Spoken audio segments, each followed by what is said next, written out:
থানায় তাদের হাত থেকে থানাও রক্ষা পায় নাই। এটা জঙ্গি আক্রমণ ছাড়া আর কিছুই না।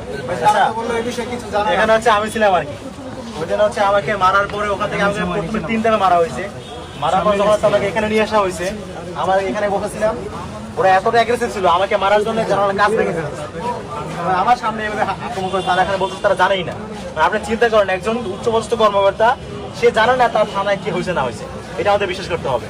আমাদের এতটা দলীয় অন্তত বলতে দিচ্ছে। আমি এখানে বসেছিলাম, এর মধ্যে পুলিশ ছিল। উচিত ছিল কি জানেন? হ্যাঁ। উচিত ছিল যে পুলিশ নিজে বাদী হয়ে মামলা করবে যে তার থানায় আক্রমণ করা হয়েছে, নিজে বাদী হয়ে মামলা করবে যে তার থানায় আক্রমণ করা হয়েছে এবং তার থানা ভাঙচুর চালানো হয়েছে এবং তাদের থানার অভ্যন্তরে সন্ত্রাস করে টেরোরিজম কায়েম করে 2 জন নির্বাচিত প্রতিনিধি এবং একাধিক নির্বাচিত হল সংসদের প্রতিনিধি ও শিক্ষার্থীদের উপর নির্লজ্জ এবং নৃশংস আক্রমণ করা হয়েছে। তাদের থানার অভ্যন্তরে ঢুকে এবং থানা ভাঙচুর করানো হয়েছে। উচিত ছিল পুলিশের বাদী হয়ে মামলা করা, কিন্তু আজ 3 দিন পরে আমরা অসুস্থ ছিলাম, হাসপাতালে বেডে ছিলাম, সেখান থেকে উঠে এসে আমাদেরকে আজকে অভিযোগ দায়ের করতে হয়েছে।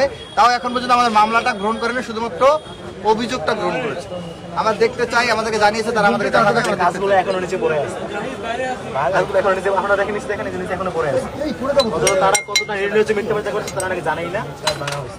একদম রাস্তাটা আপনার সামনে প্রমাণ দেখা যাচ্ছে।